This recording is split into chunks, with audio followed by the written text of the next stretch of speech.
Hello अस्सलाम वालेकुम students आज हम करेंगे क्लासिफिकेशन ऑफ रेशो एनालिसिस या क्लासिफिकेशन ऑफ अकाउंटिंग रेशो। इससे पहले लेक्चर में हमने क्या था, रेशो का मीनिंग क्या था और अकाउंटिंग रेशो का मीनिंग क्या था। अकाउंटिंग रेशो यानी कि ऐसा रेशो जो अकाउंटिंग इंफॉर्मेशन के आधार पर निकाला जाता है उसको अकाउंटिंग रेशो कहते हैं। इसी तरीके से हमने आगे पढ़ा कि अनुपातों की अभिव्यक्ति कैसे कर सकते हैं, यानी कि हम किस किस तरीके से रेशो को शो कर सकते हैं, एक्सप्रेस कर सकते हैं। उसमें था रेट और परसेंटेज, फ्रैक्शन, टाइम्स आदि। इसके बाद हमने पढ़ा कि अनुपात विश्लेषण का अर्थ क्या होता है, यानी कि रेशो एनालिसिस का अर्थ क्या होता है। तो रेशो एनालिसिस का अर्थ होता है जब हम फाइनेंशियल स्टेटमेंट्स का एनालिसिस करते हैं रेशो के आधार पर, उनके दिगर रेशो निकाल कर, तो ऐसा एनालिसिस क्या कहलाता है, रेशो एनालिसिस कहलाता है। इसके अलावा हमने करा था पिछली क्लास में अनुपात विश्लेषण के उद्देश्य या उसके प्रयोग और अनुपात विश्लेषण की सीमाएं। तो इसके बाद आज हम शुरू करेंगे classification of accounting ratios and difference between current asset and quick asset ratio. यानी कि आज हम एक तो क्लासिफिकेशन करेंगे कि अकाउंटिंग रेशो को किस किस कैटेगरीज में बांटा जाता है और प्रत्येक कैटेगरी में कौन कौन से रेशो आते हैं। उसके बाद हम लिक्विडिटी रेशो को समझेंगे। लिक्विडिटी रेशो में मेनली दो रेशो को शामिल किया गया है 12वीं क्लास में, एक तो करंट रेशो और एक एसिड टेस्ट रेशो या क्विक असेट रेशो। तो आइए शुरू करते हैं। आज हम ये देख लेते हैं कि आज की क्लास में हम क्या क्या पढ़ेंगे। तो पहली तो चीज़ जो हम आज क्लास में समझेंगे वो है क्लासिफिकेशन ऑफ अकाउंटिंग रेशो। दूसरा है difference between current ratio and quick ratio. ये करंट रेशो और क्विक रेशो जो है ये आपका लिक्विडिटी रेशो के ही पार्ट हैं। तो जो ब्रॉड कैटेगरीज हैं अकाउंटिंग रेशोज़ की वो 4 होती हैं। उनमें से पहली होती है लिक्विडिटी रेशो। लिक्विडिटी रेशो का मतलब होता है जब हम कंपनी की लिक्विडिटी जानने के इच्छुक होते हैं तो हम जिन रेशोज़ का प्रयोग करते हैं कंपनी की लिक्विडिटी जानने के लिए, यानी कि कंपनी के पास कैश कितना है या कैश इक्विवेलेंट कितना है, ताकि वो जो करंट खर्चे हैं कैश के उनको पूरा कर सके। तो फर्म की जो शॉर्ट टर्म सॉल्वेंसी पावर एक तरीके से वो देखते हैं हम करंट रेशो के आधार पर। दूसरा है सॉल्वेंसी रेशो। सॉल्वेंसी रेशो दिखाते हैं कि कंपनी की जो ऋण शोधन क्षमता है, जो दीर्घकालीन ऋण हैं, जो लॉन्ग टर्म के डेट हैं, उनको पे आउट करने की कंपनी की के पास कितनी क्षमता है, यानी कि कंपनी के पास असेट कितनी है, इक्विटी कितनी है, ताकि वो जो लॉन्ग टर्म डेट है उनकी पेमेंट कर सके। तो ऐसे सारे खर्चे जो कंपनी की सॉल्वेंसी पावर से रिलेटेड होते हैं, लॉन्ग टर्म सॉल्वेंसी पावर से रिलेटेड होते हैं, वो रेशो सारे किस में आते हैं, सॉल्वेंसी रेशो में। उसके बाद है टर्नओवर रेशो। टर्नओवर रेशो को परफॉर्मेंस रेशो या एक्टिविटी रेशो भी कहते हैं। इसमें क्या होता है, इसमें हम जो वेरियस असेट्स हैं जैसे करंट असेट है, नेट वर्किंग कैपिटल है, फिक्स्ड असेट है, टोटल असेट है, इक्विटी है, तो इस आधार पर हम क्या करते हैं, ये निकालते हैं कि ये जो वेरियस असेट्स हैं इनकी तुलना में हम या इनके आधार पर हम कितनी सेल कर पा रहे हैं। मिसाल के तौर पे अगर हम करंट असेट टर्नओवर निकाल रहे हैं तो इसका मतलब है कि करंट असेट में अगर हम 1 रुपया लगा रहे हैं तो उसके बदले में कितने रुपए की सेल हमें करंट असेट करके दे रही है। या इसी तरीके से अगर हम देखें फिक्स्ड असेट टर्नओवर रेशो, तो वो ये बताएगा कि अगर हम 1 रुपया फिक्स्ड असेट में लगा रहे हैं तो फिक्स्ड असेट हमें कितने की सेल करके दे रहे हैं। ये चीज़ें सारी आएंगी टर्नओवर रेशो में। अगला है प्रॉफिटेबिलिटी रेशो।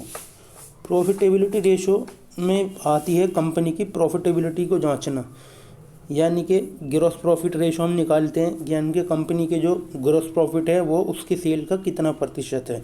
तो ये है एक प्रॉफिटेबिलिटी रेशो का एग्जाम्पल। या प्रॉफिटेबिलिटी का एग्जाम्पल नेट प्रॉफिट रेशो भी हो सकता है।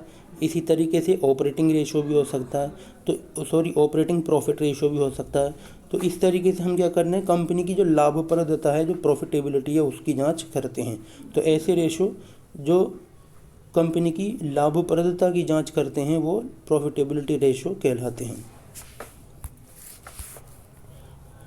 पहली कैटेगरी है इसमें लिक्विडिटी रेशो। लिक्विडिटी रेशो जैसा मैंने बताया पहले कि कंपनी की शॉर्ट टर्म सॉल्वेंसी पावर को शो करती है कि जो रोज़मर्रा के खर्चे हैं कंपनी के, उनको करने के लिए कंपनी के पास कितना कैश अवेलेबल है। इसमें पहला रेशो होता है आपका करंट रेशो। करंट रेशो बराबर होता है current assets divided by current liability के। करंट असेट को करंट लाइबिलिटी से डिवाइड कर दें तो हमारे पास करंट रेशो निकल कर आ जाता है। करंट असेट वो असेट होती हैं जो 12 महीने के अंदर अंदर कैश में परिवर्तित हो जाती हैं, और करंट लाइबिलिटीज़ वो लाइबिलिटीज़ होती हैं जो 12 महीने के अंदर अंदर हम जिनकी पेमेंट या जिनका भुगतान कर देते हैं। दूसरा रेशो है क्विक रेशो। क्विक रेशो बराबर होता है total current asset minus inventory या स्टॉक माइनस प्रीपेड एक्सपेंसेस बटे करंट लाइबिलिटी। अब अगर हम जो न्यूमरेटर है उसमें जो न्यूमरेटर में जो हमने लिखा है उसके बदले में हम एक आइटम भी लिख सकते हैं जिसका नाम है क्विक असेट या एसिड टेस्ट असेट। तो उस केस में हमें यहाँ इन्वेंट्री और प्रीपेड एक्सपेंसेस लिखने की ज़रूरत नहीं रहेगी, क्योंकि उसका इम्प्लाइड मीनिंग यही है कि उसमें उस जो क्विक असेट जो होती है वो current asset minus inventory minus prepaid expenses ही होती है। अब सवाल ये उठता है कि क्विक रेशो क्या होता है। तो क्विक रेशो भी एक तरीके से करंट रेशो का ही हिस्सा है, लेकिन ये करंट रेशो से ज़्यादा लिक्विड होता है। यानी कि अगर हम ऐसी लिक्विडिटी जांचें जो हम 1 साल के खर्चों को पे कर सकें, तो 1 साल तक के खर्चों को अगर हम पे कर पा रहे हैं तो वो हमारी करंट रेशो से रिलेटेड बात है।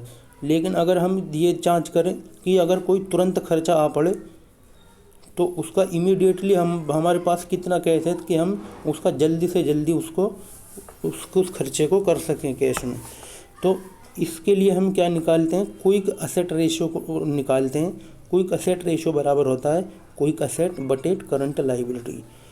क्विक असेट यानी कि ऐसी एसेट जो 2-3 महीने के अंदर अंदर या बहुत जल्दी कैश में परिवर्तित हो जाती हैं, ये करंट असेट से ज़्यादा लिक्विड होती हैं। क्विक असेट जो होती हैं वो करंट असेट से ज़्यादा लिक्विड होती हैं।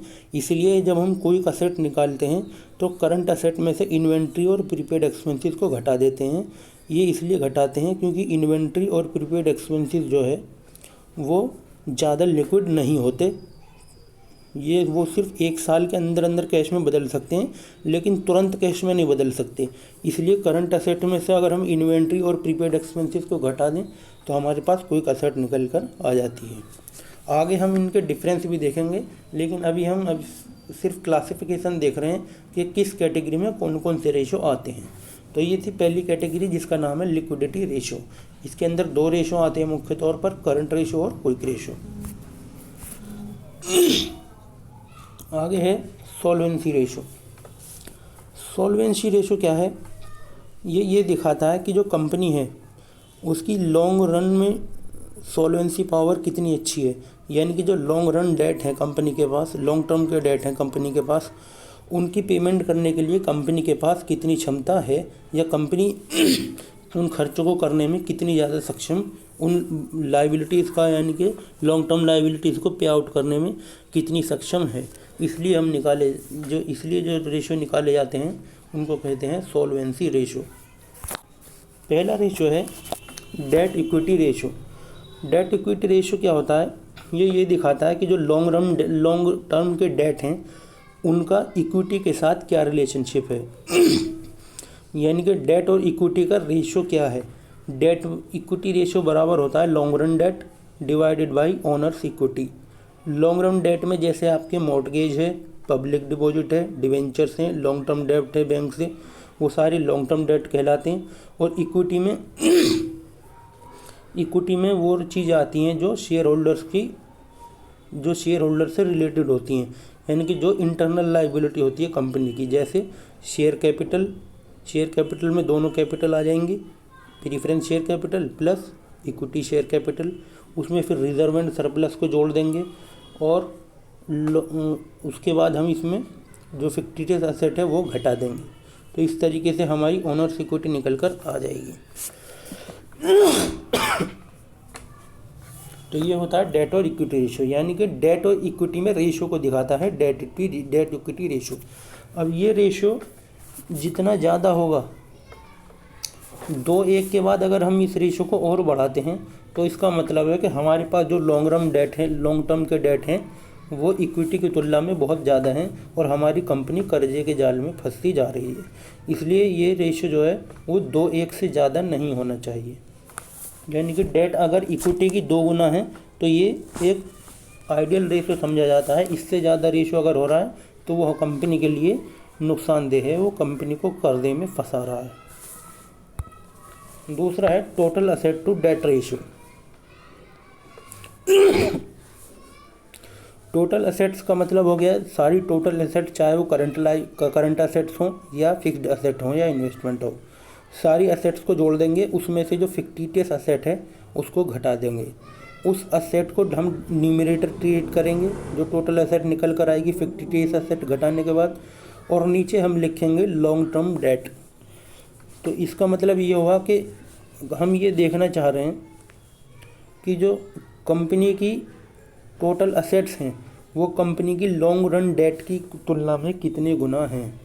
यानी कि 1 रुपया अगर डेट का है हमारे पास, तो इस 1 रुपये को चुकाने के लिए हमारे पास कितनी टोटल असेट रखी हैं, यही दिखाता है total assets to debt ratio. इसमें सोचने की बात यह है कि जो डेट रेशो है वो लॉन्ग टर्म डेट की बात की जा रही है, यानी यहाँ total asset to debt ratio में जो डेट हम लेंगे वो लॉन्ग टर्म डेट लेंगे।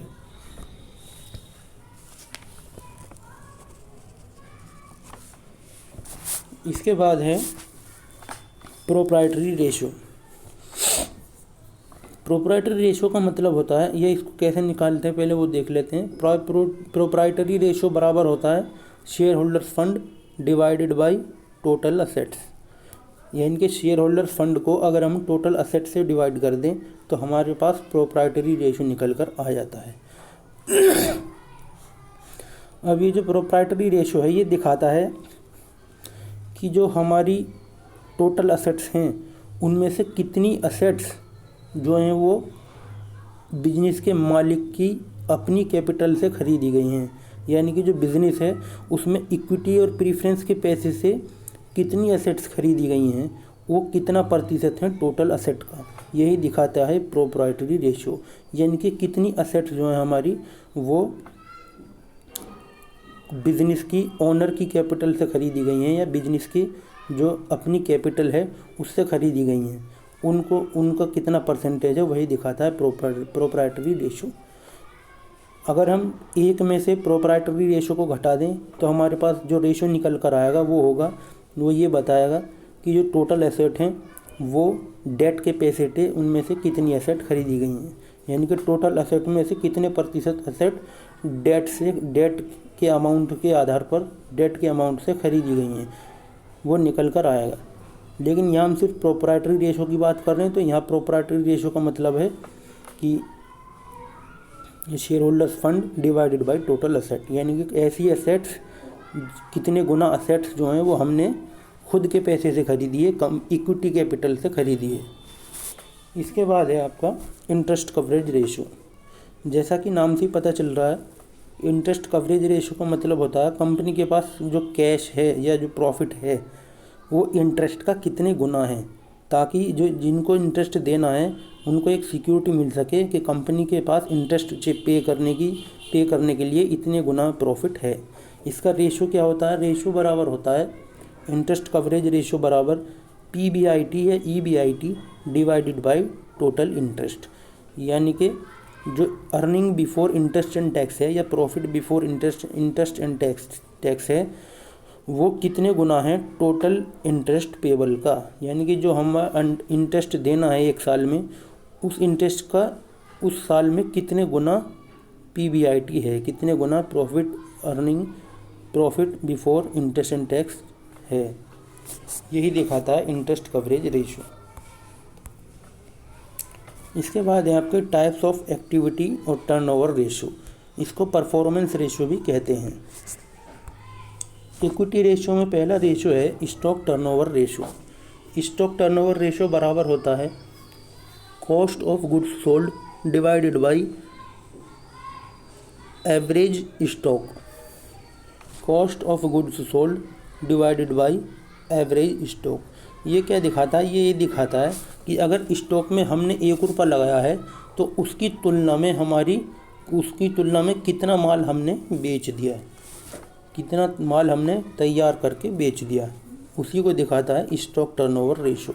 यानी कि ये रिलेशनशिप को शो करता है किस चीज़ में?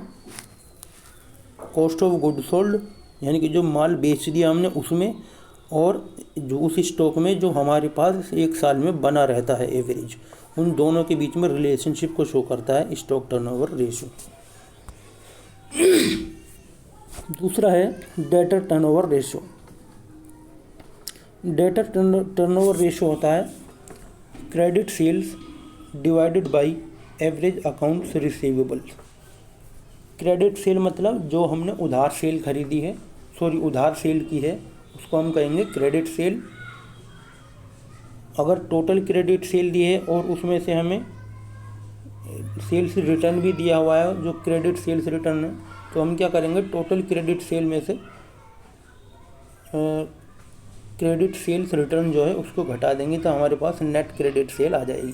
उस नेट क्रेडिट सेल को हम डिवाइड कर देंगे एवरेज अकाउंट रिसीवेबल से।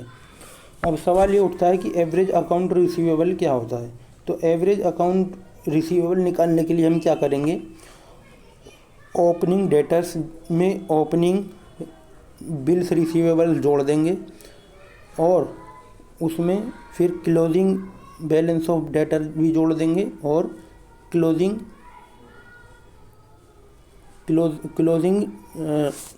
डेटर जोड़ने के बाद उसमें क्लोजिंग BR भी जोड़ देंगे, यानी कि क्लोजिंग बिल्स रिसीवेबल भी जोड़ देंगे।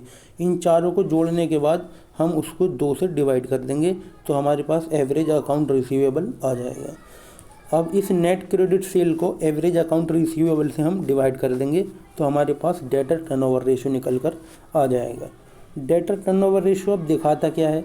डेटर टर्नओवर रेशो ये दिखाता है कि अगर हमारे पास 1 रुपये का डेटर आज के टाइम पर बना हुआ है पूरे साल में, तो उसके कितने गुना हमने क्रेडिट सेल की है।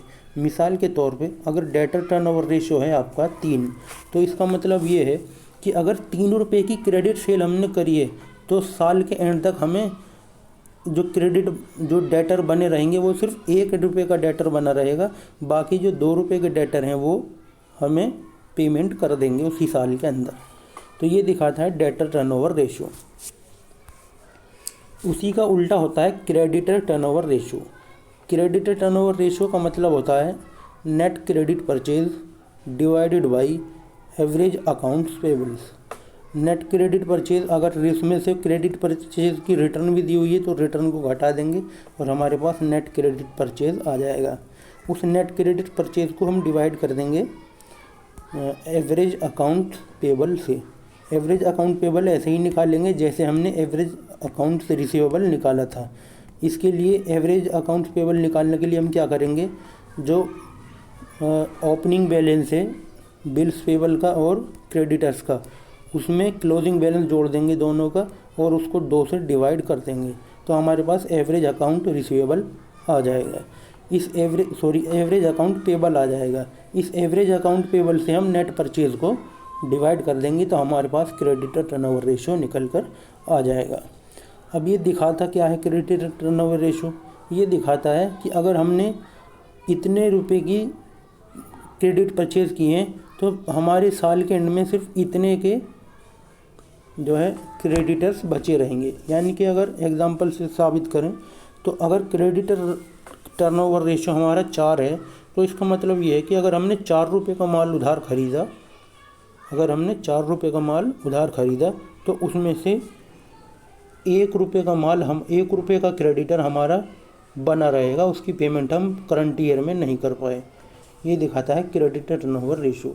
अब ये क्रेडिटर टर्नओवर रेशो जितना ज़्यादा होगा उतना ही अच्छा माना जाएगा इसका, क्योंकि या अगर ऐसे समझ सकते हैं कि अगर क्रेडिटर टर्नओवर रेशो 4 है तो इसका मतलब ये हुआ कि जो क्रेडिट परचेज हमने करी है वो जो क्रेडिटर्स जो लास्ट में रह जाते हैं क्रेडिटर्स, उनका कितने गुना है।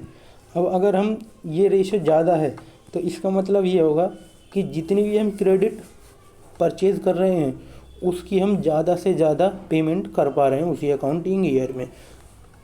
इसका उल्टा हो जाएगा अगर ये क्रेडिट टर्नओवर रेशियो कम होगा। इसका मतलब ये है कि हम जितना उधार खरीद रहे हैं उसका एक बहुत बड़े भाग की हम पेमेंट नहीं कर पा रहे हैं। तो ये होता है आपका क्रेडिटर टर्नओवर रेशियो।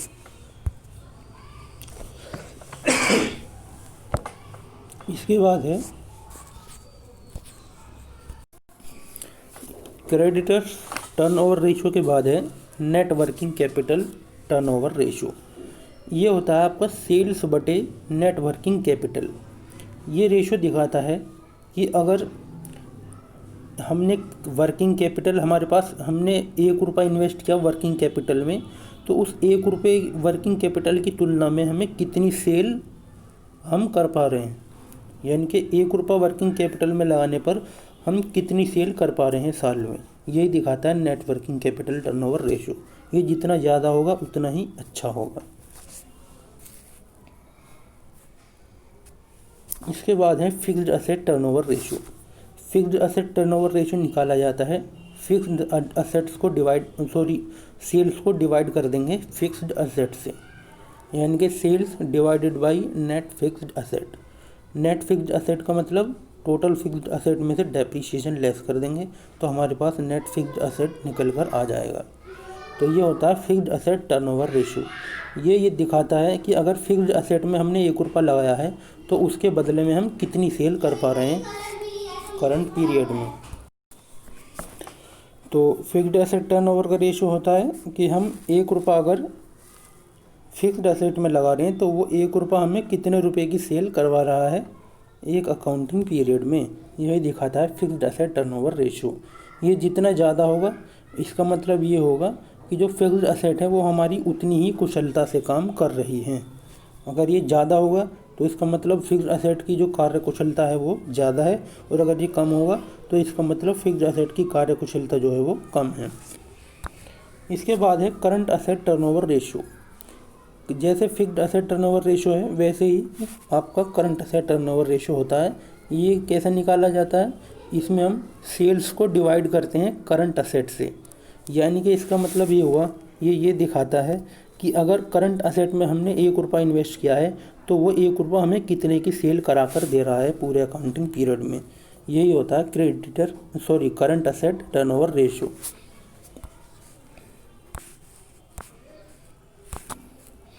इसके बाद है प्रॉफिटेबिलिटी रेशियो। प्रॉफिटेबिलिटी रेशियो जैसे मैंने बताया कि ये प्रॉफिटेबिलिटी को मापता है, प्रॉफिटेबिलिटी या लाभप्रदता का आकलन लगाता है कि जो कंपनी का बिजनेस है वो उसकी प्रॉफिटेबिलिटी कैसी है, उसकी ऑपरेटिंग प्रॉफिट वो कितना % कमा रहा है, उसका ऑपरेटिंग रेशियो कितना है, उसका नेट प्रॉफिट रेशियो कितना है, उसका नेट प्रॉफिट रेशियो कितना है और ग्रॉस प्रॉफिट रेशियो कितना है।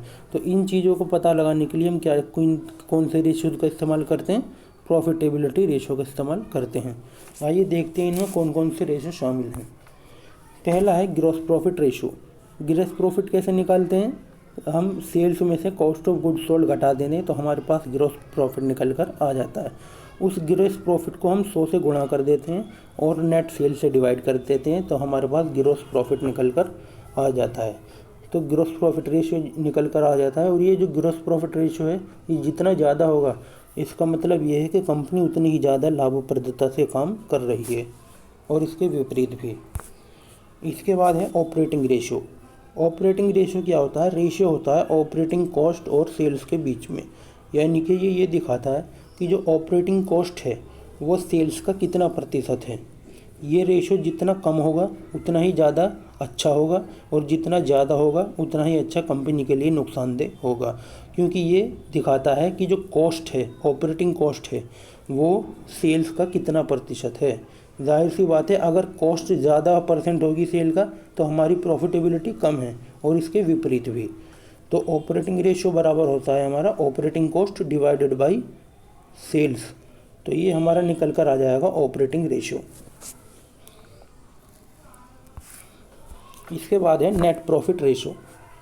नेट प्रॉफिट में हम क्या करते हैं नेट प्रॉफिट को 100 से मल्टीप्लाई करेंगे और उसको नेट सेल से डिवाइड कर देंगे तो हमारे पास नेट प्रॉफिट रेशियो निकल कर आ जाएगा। नेट प्रॉफिट कैसे निकालते हैं? ग्रॉस प्रॉफिट में से इनडायरेक्ट एक्सपेंसेस या नॉन ऑपरेटिंग एक्सपेंसेस को घटा देते हैं और नॉन ऑपरेटिंग इनकम को जोड़ देते हैं तो हमारे पास नेट प्रॉफिट निकल कर आ जाता है। उस नेट प्रॉफिट में हम 100 की गुणा करेंगे और नेट सेल से डिवाइड कर देंगे तो हमारे पास नेट प्रॉफिट रेशियो निकल कर आ जाएगा। नेट प्रॉफिट रेशियो भी जितना ज़्यादा होगा उतना ही अच्छा होगा और जितना कम होगा उतना ही कंपनी के लिए नुकसानदेह होगा। इसके अलावा एक रेशो है return on capital employed ratio. Return on capital employed कैसे निकालते हैं? Return on capital employed ratio इस तरीके से निकालते हैं कि हम नेट ऑपरेटिंग प्रॉफिट को कैपिटल एम्प्लॉयड से डिवाइड कर देते हैं और उस जो वैल्यू आती है निकल कर उसको 100 से मल्टीप्लाई कर देते हैं। फिर बता देता हूँ, net operating profit divided by capital employed, जो वैल्यू आएगी उसको 100 से फिर मल्टीप्लाई कर देंगे तो ये हमारा रिटर्न ऑन कैपिटल एम्प्लॉयड निकल कर आ जाएगी। अब ये जितना ज़्यादा होगा उतना ही कंपनी के लिए अच्छा होगा और जितना कम होगा उतना ही कंपनी के लिए नुकसानदेह होगा। इसके ज़्यादा होने का मतलब है कि कंपनी जो है कैपिटल एम्प्लॉयड पर ज़्यादा प्रॉफिट कमा रही है और अगर ये कम है तो इसका मतलब होगा कि जितनी कैपिटल कंपनी ने एम्प्लॉयड की हुई है उस पर कंपनी ज़्यादा प्रॉफिट नहीं कमा रही।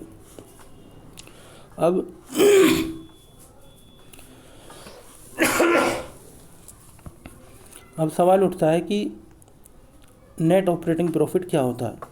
तो नेट ऑपरेटिंग प्रॉफिट अगर हमें निकालना है तो उसमें हम क्या करेंगे, ग्रॉस प्रॉफिट में से ऑपरेटिंग एक्सपेंसेस घटा देंगे तो हमारे पास नेट ऑपरेटिंग प्रॉफिट निकल कर आ जाएगा। या पीबीआईटी में से यानी profit before interest and tax में से हम अदर इनकम को घटा देंगे तो भी हम नेट ऑपरेटिंग प्रॉफिट को निकालने में सक्षम होंगे। इस नेट ऑपरेटिंग प्रॉफिट को हम कैपिटल एम्प्लॉयड से डिवाइड कर देंगे और उस जो रिज़ल्ट आएगा उसको 100 से मल्टीप्लाई कर देंगे तो हमारी return on capital employed ratio निकल कर आ जाएगी। अब एक चीज़ और जान लेते हैं इसमें कि कैपिटल एम्प्लॉयड कैसे निकाली जाती है। तो कैपिटल एम्प्लॉयड जो होती है वो असेट साइड से भी निकाली जा सकती है और कैपिटल एम्प्लॉयड आपकी लाइबिलिटी साइड से भी निकाली जा सकती है। पहले हम बात करेंगे कैपिटल एम्प्लॉयड की कि वो असेट साइड से कैसे निकाली जाती है। तो अगर हम असेट साइड से कैपिटल एम्प्लॉयड निकालना चाह रहे हैं तो क्या होगा, हम नेट फिक्स्ड असेट में नेट वर्किंग कैपिटल जोड़ देंगे तो हमारी जो है कैपिटल एम्प्लॉयड असेट साइड से निकल कर आ जाएगी। अगर हम लाइबिलिटी साइड से नेट वर्किंग कैपिटल का मतलब है current asset minus current liability, या एक तरीके से और इस निकाल सकते हैं इसको बैलेंस शीट से ही कि हम टोटल असेट में से करंट लाइबिलिटी को डिडक्ट कर दें तो भी हमारे पास कैपिटल एम्प्लॉयड निकल कर आ जाएगी। यानी कि टोटल असेट निकालेंगे उसमें से फिक्टिशियस असेट घटा देंगे तो जो नेट टोटल असेट आएगी उसमें से करंट लाइबिलिटी घटा देंगे तो भी हमारी कैपिटल एम्प्लॉयड निकल कर आ जाएगी। अब बात आती है लाइबिलिटी साइड से कैपिटल एम्प्लॉयड कैसे निकाली जाती है। तो जब हम लाइबिलिटी साइड से कैपिटल एम्प्लॉयड निकालेंगे तो हम क्या करेंगे, इक्विटी शेयर कैपिटल में प्रीफरेंस शेयर कैपिटल को जोड़ देंगे और रिजर्व एंड सरप्लस को जोड़ देंगे और रिवैल्यूएशन प्रॉफिट को जोड़ देंगे और आपका लॉन्ग टर्म डेट जो हैं उनको भी जोड़ देंगे और फिक्टिशियस असेट को घटा देंगे तो हमारे पास कैपिटल एम्प्लॉयड निकल कर आ जाएगी। एक बार हमारे पास कैपिटल एम्प्लॉयड और नेट ऑपरेटिंग प्रॉफिट निकल कर आ गया उसके बाद हम इन वैल्यूज़ को फॉर्मूले में पुट कर देंगे और हम return on capital employed ratio निकालने में सक्षम होंगे। इसके बाद है earning per ratio. Earning per ratio का मतलब होता है कि जो इक्विटी शेयर है वो पर इक्विटी शेयर पर हम कितना प्रॉफिट कमा रहे हैं, पर इक्विटी शेयर पर हम कितना प्रॉफिट कमा रहे हैं। यानी कि ये निकालेंगे कैसे, इसका फॉर्मूला होता है net profit after preference dividend, net profit after preference dividend divided by number of equity share.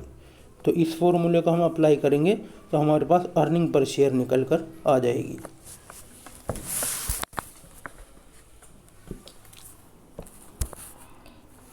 इसके बाद है dividend per share. Dividend per share ये बताता है कि हमने हर एक इक्विटी शेयर पर कितना डिविडेंड दिया। इसे कैसे निकालेंगे? इसको निकालेंगे जो टोटल डिविडेंड हमने दिया है उस टोटल डिविडेंड को नंबर ऑफ इक्विटी शेयर से डिवाइड कर देंगे तो डिविडेंड पर शेयर निकल कर आ जाएगी, यानी कि total amount of dividend divided by number of equity share. इसके बाद है price earning ratio. Price earning ratio कैसे निकालेंगे? प्राइस अर्निंग रेशियो होता है प्राइस का और अर्निंग के बीच में क्या रेशियो है उसको ही कहते हैं प्राइस अर्निंग रेशियो। प्राइस का मतलब है करंट प्राइस जो है करंट शेयर प्राइस, और उस करंट शेयर प्राइस को हम जो टोटल अर्निंग है उससे डिवाइड कर देंगे।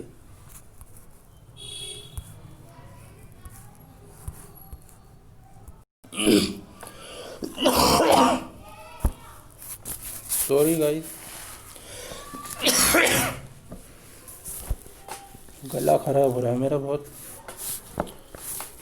तो मैं बता रहा था प्राइस अर्निंग रेशियो। तो प्राइस अर्निंग रेशियो का फॉर्मूला होता है आपका जो करंट शेयर प्राइस है हमारा उसको अर्निंग पर शेयर से डिवाइड कर देंगे तो हमारे पास प्राइस अर्निंग रेशियो निकल कर आ जाएगी। ये दिखाएगा कि हमारा जो शेयर प्राइस है उसमें और जो हम अर्न कर रहे हैं पर शेयर उसमें क्या रिलेशनशिप है, उसी को दिखाता है प्राइस अर्निंग रेशियो। अब हम देखेंगे differences between current ratio and quick ratio. तो आइए देखते हैं difference between current ratio and quick ratio. पहला डिफरेंस है रिलेशनशिप का। जो करंट रेशियो है वो किन दो चीज़ों के बीच में रिलेशनशिप को ज्ञात करता है? करंट असेट और करंट लाइबिलिटी के बीच में। और जो क्विक रेशियो है वो क्विक असेट्स और करंट लाइबिलिटी के बीच में रिलेशनशिप को दिखाता है। करंट असेट और क्विक असेट में क्या फ़र्क है?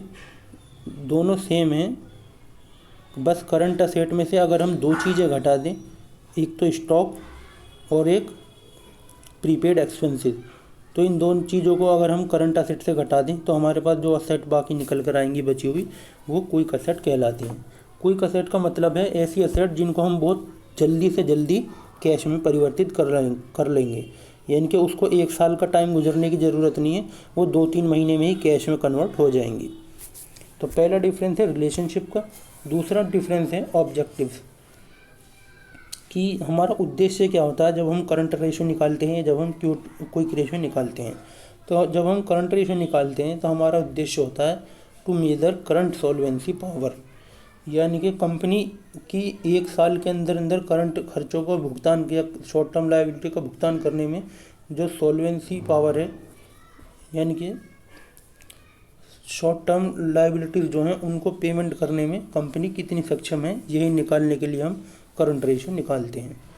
दूसरी तरफ क्विक रेशियो निकालने का ऑब्जेक्टिव होता है to measure solvency for promptly payment, यानी कि अगर कोई खर्चे बहुत ही ज़्यादा जल्दी आने वाले हैं 1-2 महीने के अंदर अंदर, तो उनको पे आउट करने के लिए हमारे पास कितनी असेट हैं, उसी रेशियो को हम कहते हैं क्विक रेशियो। यानी कि इसमें हम क्या करते हैं, जो जल्दी से जल्दी लायबिलिटी जिनका पेमेंट जल्दी से जल्दी करनी है 2-3 महीने के अंदर, उनको पे करने के लिए हमारे पास क्विक असेट कितनी है, इसी को निकालना हमारा एक पर्पज होता है कि हम क्यों क्विक रेशियो को निकालते हैं। चौथा है कंपोनेंट। जिन कंपोनेंट का हम यूज़ करते हैं इन दोनों रेशियो को निकालने में, उनमें क्या है, जब हम करंट रेशियो निकालेंगे तो हम कौन से 2 कंपोनेंट लेंगे, current asset and current liability. लेकिन जब हम क्विक असेट रेशियो निकालेंगे तो हमारा पर्पज किन 2 चीज़ों पर होगा, हम जानना चाहेंगे क्विक असेट कितनी है और करंट लायबिलिटी कितनी है। यानी कि करंट रेशियो निकालेंगे तो 2 कंपोनेंट हैं, current asset and current liability, जो हमें चाहिए निकालने के लिए। और अगर हम क्विक असेट रेशियो निकालना चाहते हैं तो यहाँ 2 कंपोनेंट कौन से चाहिए हमें, क्विक असेट और करंट लायबिलिटी। उसके बाद है फॉर्मूला क्या होता है। करंट रेशो निकालने के लिए जो फॉर्मूला होता है वो होता है current asset divided by current liability. दूसरी तरफ क्विक असेट रेशो निकालने का फॉर्मूला होता है quick asset divided by current liability. उसके बाद है आइडियल रेशो। आइडियल रेशो मतलब जो एक सूटेबल रेशो है, जिससे कम होना या ज़्यादा होना हमारे लिए या कंपनी के लिए अच्छा नहीं है। तो वो रेशो क्या होता है। तो करंट रेशो तब अच्छा माना जाता है जब ये 2:1 का होता है, यानी कि 2:1 से ज़्यादा अगर करंट रेशो होगा तो वो हमारे लिए नुकसानदेह है। उसका मतलब ये है कि हमने जो करंट असेट में पैसा फंसाया हुआ है वो ज़रूरत से ज़्यादा फंसा दिया है। इसी तरीके से अगर क्विक असेट की बात करूं, क्विक असेट रेशो की, तो क्विक असेट रेशो का जो बेस्ट रेशो होता है या आइडियल रेशो होता है वो होता है 1:1 का। इसका मतलब ये है कि अगर जितनी हमारे पास लाइबिलिटी हैं उतनी ही क्विक असेट अगर हैं तो हम अच्छी स्थिति में हैं। अगर इससे ज़्यादा हमारे पास ये इस रेशो, अगर हमारे पास हमारा जो रेशो निकल कर आ रहा है क्विक रेशो वो 1:1 का नहीं है, तो इसका मतलब है कि वो अनफेवरेबल है, वो कंपनी के लिए नुकसानदेह है।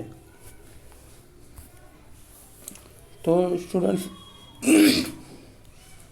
आज का लेक्चर यहीं ख़त्म होगा। अगले लेक्चर में हम बात करेंगे दीगर रेशोज़ की। आज तो हमने इसे क्लासिफिकेशन देखा और क्लासिफिकेशन के अलावा हमने देखा लिक्विडिटी रेशो को। अगले चैप्टर्स में हम बाकी रेशोज़ के फॉर्मूले और उनके निकालने के तरीके देखेंगे। धन्यवाद।